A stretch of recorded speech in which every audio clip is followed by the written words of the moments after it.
Ama namin makapangyarihan, sa pamamagitan ng iyong anak, kami iyong dinulutan ng ningas ng iyong kaliwanagan.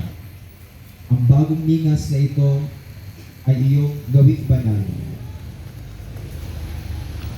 At ipagkalubong kami pagningasin nitong aming pagdiriwang upang makasapit kami may dalisin na kalooban sa walang maliw na kaliwanagan sa pamamagitan ni Jesucristo kasama ng Espiritu Santo magpasawalang hanggan. Amen.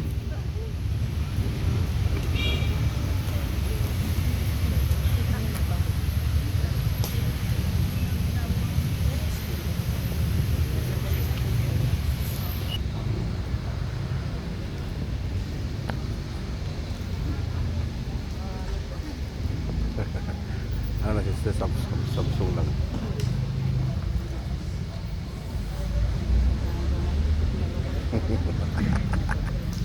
Grabe na.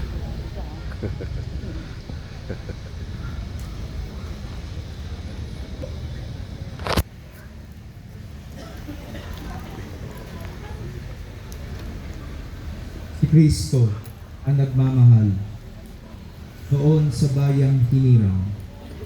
Ngayon, pari siya'y paglubay. Si Kristo'y nabuhay, siya'y anagan. Si Kristo ang nagmamahal. Simula pa noong araw, wakas natin siya't hantungan. Si Yesu Kristo'y nabuhay, siya'y ating kaliwanagan. Si Kristo ang pinagmulan, alpay sa lisag niyang tunay. Siya'y ating pinanggalingan, si Yesu Kristo'y nabuhay, siya'y ating kaliwanagan. Si Kristo ang siyang hantungan,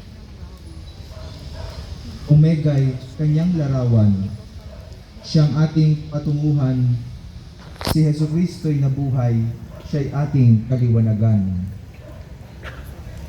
Kay Kristo ay nabibilang lahat ng panahon araw, bawat yugto ng pag-iral, si Yesu Kristo'y nabuhay, siya'y ating kaliwanagan. Kay Kristo ay nabibilang mga taong daan-daan.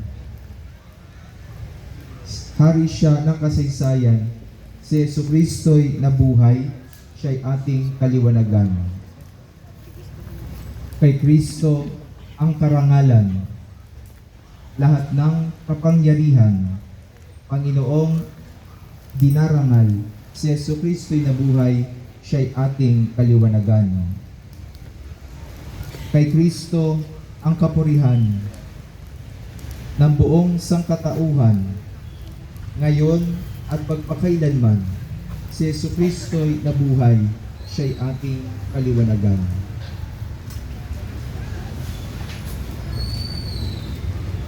Sa sugat na lubhang banal, ni Jesus sa tagiliran, dugo't tubig ay lumitaw, si Yesu Kristo'y nabuhay, siya'y ating kaliwanagan.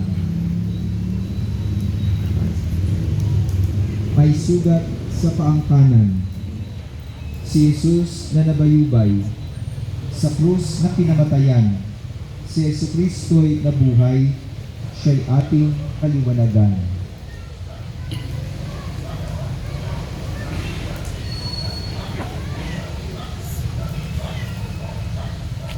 Ang kaliwang paa naman ni Jesus din ay sugatan.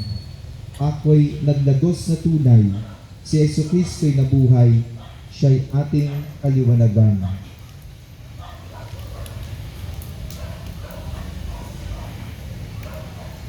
At sa kanan niyang kamay, si Jesus di pinakuan, kaya't may sugat at taglay, si Yesu Kristo'y nabuhay, siya'y ating kaliwanagan.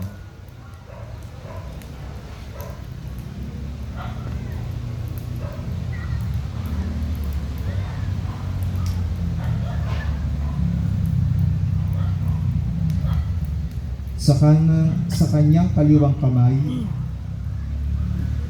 ni Jesus ay pinakuan. Noong buhay niya ialay, si Yesu Kristo'y nabuhay, siya'y ating kaliwanagan.